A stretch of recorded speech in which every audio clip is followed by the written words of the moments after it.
जैसा आप सभी को पता है कि यूपी बीएड काउंसलिंग 2023 जो है वह चल रही है और फेज 1 फेज 2 की जो काउंसलिंग है वह आप लोग की लगभग खत्म हो रही है। जैसे ही आप लोगों को कॉलेज अलॉट होता है तो कॉलेज अलॉटमेंट के बाद आप लोग को अपने जो डॉक्यूमेंट है उसका कॉलेज वेरिफिकेशन कराने के लिए आपको अपने कॉलेज में जाना होता है जो कॉलेज आपको अलॉट हुआ है। तो चलिए जानते हैं कि आपको जो कॉलेज अलॉट हुआ है उसमें फिजिकल डॉक्यूमेंट वेरिफिकेशन कराने के लिए ऐसे कौन कौन से डॉक्यूमेंट हैं जिसकी आपको आवश्यकता होगी। तो यहाँ पे सबसे पहले आपको बताना चाहेंगे कि जो डॉक्यूमेंट आप लोग के सबसे ज़्यादा आवश्यकता होगी वह कौन सी होगी। तो पहली होगी आपकी हाई स्कूल का अंक पत्र और प्रमाण पत्र, यानी कि जो आपका 10th का यहाँ पर मार्कशीट है, ठीक है, 10th का मार्कशीट एंड सर्टिफिकेट, ये दोनों की ही आप लोग को ज़रूरत होगी, ठीक है। तो इसको आपको लेके जाना है। साथ ही सेकेंड जो आपको डॉक्यूमेंट चाहिए वह इंटर का मार्कशीट और आपको उसका सर्टिफिकेट। थर्ड जो है वह आपका स्नातक, यानी कि जो आपने ग्रेजुएशन किया हुआ है, चाहे आपने बीए किया होगा, बीएससी किया होगा या फिर बीकॉम किया होगा, उसकी आप लोगों को यहाँ पर अंक पत्र और प्रमाण पत्र यानी मार्कशीट और सर्टिफिकेट की जरूरत होगी। और यह ध्यान रखिएगा कि अगर आपने स्नातक जो है वह आपका स्नातक जो है वह वार्षिक परीक्षा वाला होगा, यानी कि first year, second year, third year का होगा, तो आपको 3 साल का चाहिए। लेकिन अगर आपका सेमेस्टर वाइज होगा तो आपको पूरे 6 सेमेस्टर का आपको पूरे का पूरा जो ओरिजिनल है वह आपको लेके जाना होगा। एक बात यहाँ पे ध्यान रखिएगा उन स्टूडेंट के लिए जिन्होंने अपना ग्रेजुएशन जो है वह इग्नू से किया हुआ है, क्योंकि इग्नू में जो है वह आपका हर वक्त मतलब हर साल नहीं मिलता है, बल्कि 3 साल का मिला करके एक ही में आपको मिलता है। तो वह आपका एक जो है ना जो फाइनल मार्कशीट है वही आपका ये संपूर्ण मार्कशीट होगा, समझिए आप लोग। इसके बाद यहाँ बात करते हैं 4th नंबर पे स्नातकोत्तर अंक पत्र एवं प्रमाण पत्र, यानी कि जो आपने एमए, एमएससी, एमकॉम किया है उसका आपको मार्कशीट और आपको जो वहाँ पे कह सकते हैं कि सर्टिफिकेट वह चाहिए। 5वें नंबर पे आपको कैरेक्टर सर्टिफिकेट।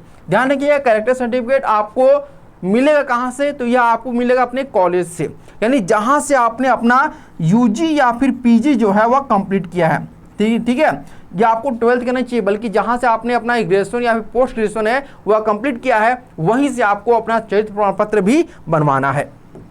चलिए आगे हम लोग देखते हैं कि और किस किस की आपकी ज़रूरत होने वाली है।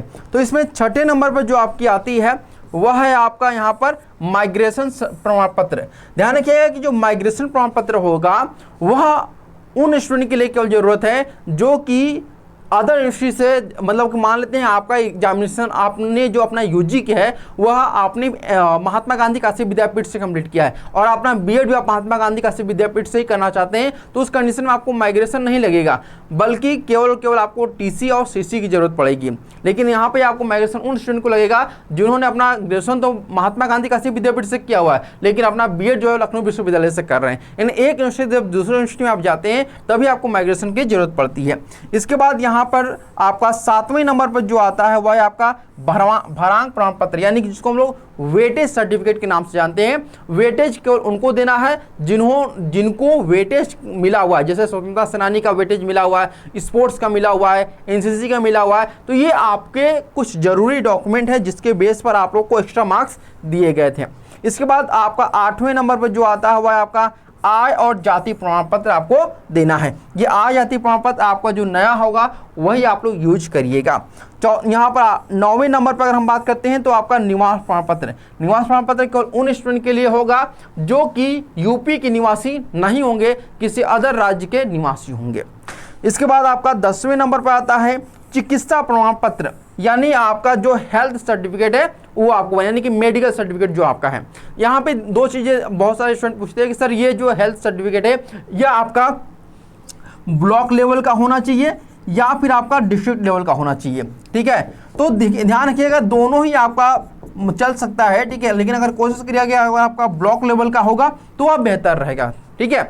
तो अगर आपका जिला से बन रहा है तो भी बेहतर है, ब्लॉक से बन रहा है तो भी बेहतर है, ठीक। अब बात करते हैं हम लोग अगला जो स्लाइड है उस पर क्या और कौन कौन से डॉक्यूमेंट की जरूरत हम लोग को है, ठीक है। इसके बाद यहाँ पे देखिएगा 11वें नंबर पे आप लोग जो देख रहे हैं वह है आपका एफिडेविट। ये एफिडेविट जो है वह क्या किस लिए है, तो 80% उपस्थिति से संबंधित है। ये बेसिकली जो आपका सबसे ज़्यादा मांगा जाता है वह आपके गवर्नमेंट कॉलेज में मांगा जाता है या एडेड कॉलेज में मांगा जाता है। ये प्राइवेट कॉलेज में डिमांडिंग है नहीं। अगर कोई प्राइवेट कॉलेज में अगर ये डिमांडिंग होगा तो वहाँ पे आप लोग से बनवा सकते हैं।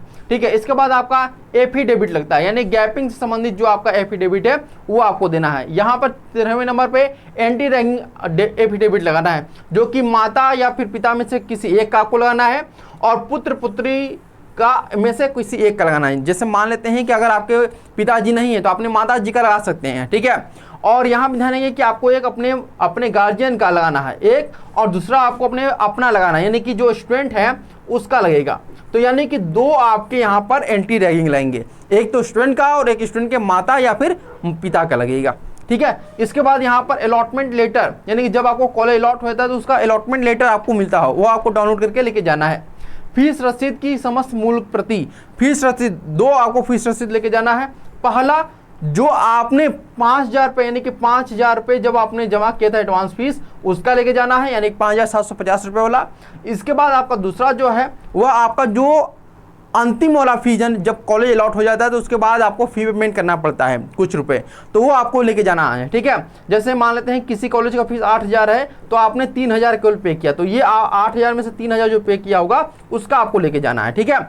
इसके बाद आपको कन्फर्मेशन लेटर भी लेके जाना है, यानी कि जब आप अपना फी पेमेंट कर देते हैं उसके बाद आपको कन्फर्मेशन लेटर होता है, वो आपको डाउनलोड करके लेके जाना है। और आपको फोटो भी लेके जाना है, ठीक है। ध्यान रखिएगा 4 फोटो की आवश्यकता होगी और आधार कार्ड भी आपको चाहिए।